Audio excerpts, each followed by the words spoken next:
Welcome to the online class. So last class లో మనం 5B paper start చేసుకున్నాం కదమ్మా. సో 5BB లో ఒక టాపిక్ కంప్లీట్ అయింది.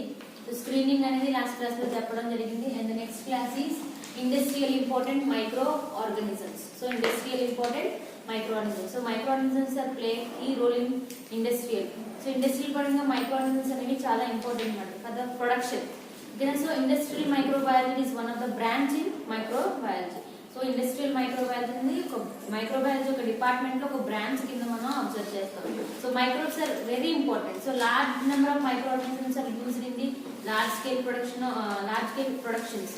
సో ఎక్కడెక్కడ ఎక్కువగా మైక్రో ఆర్గానిజమ్స్ యూజ్ చేస్తారంటే sir microbes are used in alcohol production, biofertilizer production, biopesticide production, amino acid production, organic acid production, beer production, wine production, SCP production. So number of productions. So అందుకే ఒక branch అనేది ఏర్పాటు జరిగిందన్నమాట. So industrial microbiology. So అలాగే micro organisms so production అనేది చేయాలంటే strain improvement అనేది important అండి.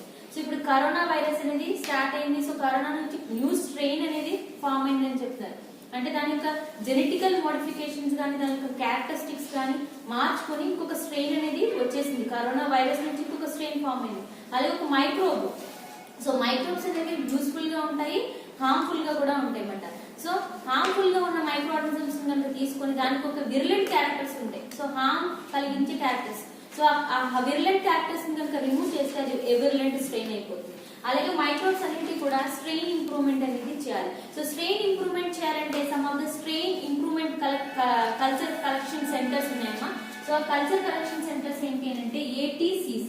So the meaning of ATCC is American type culture collection. American type culture collection. And the next one is NCIB, national collection of industrial bacteria. NCIB means National Collection of Industrial Bacteria. And the next one is NCTC. So National Collection of Type Culture. National Collection of Type Culture. And NRRL. NRRL అంటే Northern Regional Research Laboratory. Northern Regional Research Laboratory. And the next one PCC. It means Passive Culture Collection. Passive Culture Collection. And next CMI. So Commonwealth Mycological Institute. Commonwealth Mycological Institute. And next IAM, Institute of Applied Microbiology. Institute of Applied Microbiology. These all are called. So వీటన్నిటిని ఏమని పిలుస్తారంటే culture collection strains అని పిలుస్తారు. Culture collection. So culture ని collect చేసుకుంటారు. So ఇప్పుడు corona virus ఉంది, strain ని collect చేస్తే ఇప్పుడు బయోటెక్నాలజీ ల్యాబ్ కానీ NCBI కానీ బయోటెక్ ఫ్రీజర్ ల్యాబ్ కానీ పంపించి సో ఏం చేస్తున్నారండి, సో ఆ స్ట్రెయినా లేదా పాజిటివ్ నెగిటివ్ అనేది ఐసోలేట్ చేసి స్ట్రెయిన్ కరెక్ట్ గా ఉందా లేదా అనేది ఐసోలేట్ చేస్తున్నారు. సో అలా చేయడానికి కల్చర్ కలెక్షన్ సెంటర్స్ అనేవి ఉపయోగపడతాయి అన్నమాట. So and next coming to the topic. So చూసుకుంటే industrial important micro organisms. So మీకు సిలబస్ లో అడిగిన ఇండస్ట్రియల్ ఇంపార్టెంట్ మైక్రో ఆర్గానిజమ్స్ అనేవి ఏంటి అంటే bacteria, actinomycetes, yeast and fungi. నాలుగండి. Bacteria, actinomycetes, yeast and fungi. And what is bacteria? So bacteria అంటే మీ అందరికీ నార్మల్ గా తెలిసింది prokaryote. So shape rod shape లో ఉంటుంది. So several shapes. కాపీలో ఉండొచ్చు, రాడ్ గా ఉండొచ్చు, స్పైరల్ గా ఉండొచ్చు. ఓకేనా? సో ఆ బ్యాక్టీరియా యొక్క జనరల్ క్యారెక్టరిస్టిక్స్ రాస్తాం. So the bacteria is depending on the nutritional requirement. They can grow in autotrophs, heterotrophs, chemoautotrophs, auxotrophs అలా సర్వైవ్ అవుతుంది. Based on the temperature and based on the pH ని బట్టి bacteria అనేది survive అవుతుంది. So bacteria అని పెట్టిన తర్వాత general characteristics రాయాలి. అండ్ ఇండస్ట్రియల్ ఇంపార్టెంట్ ఏంటి? So coming to the industrial important of bacteria. So in this Azotobacter is used in the acetic acid production. Bacillus subtilis is used in the alpha amylase production. And E. coli used in the colicin production. Bacillus thuringiensis is used in biopesticide. And Rhizobium is used in biofertilizer.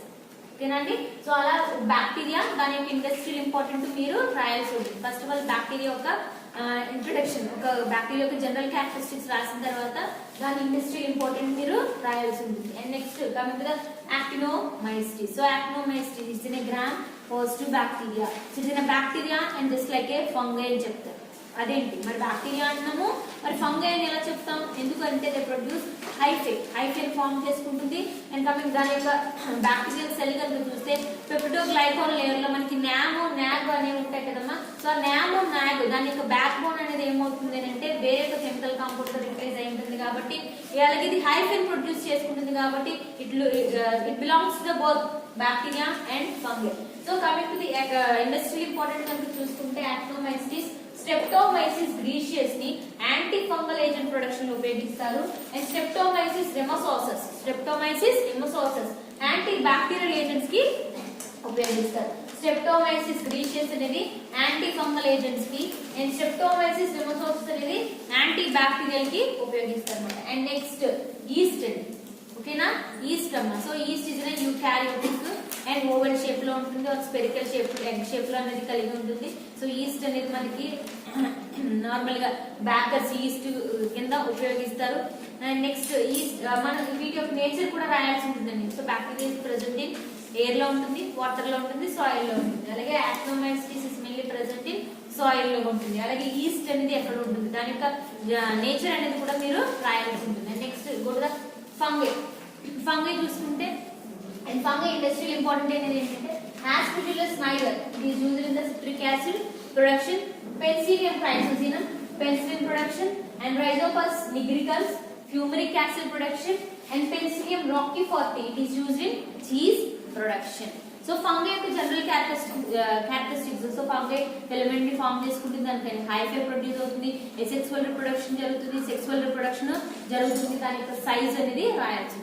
So these are the economical or industrial important micro organisms. So మీకు syllabus లో అడిగినవి bacteria, actinomyces ఒకటి, yeast ఒకటి and fungi అన్నమాట. So మీరు first of all industrial important యొక్క list రాసిన తర్వాత ఈ కల్చర్ కలెక్షన్స్ అనేవి రాసిన తర్వాత నెక్స్ట్ బ్యాక్టీరియా, దాని యొక్క ఇండస్ట్రియల్ ఇంపార్టెంట్, నెక్స్ట్ యాక్టినోమైసిస్, దాని యొక్క industrial important, east and fungi industrial important అనేది రాయాల్సి ఉంటుంది.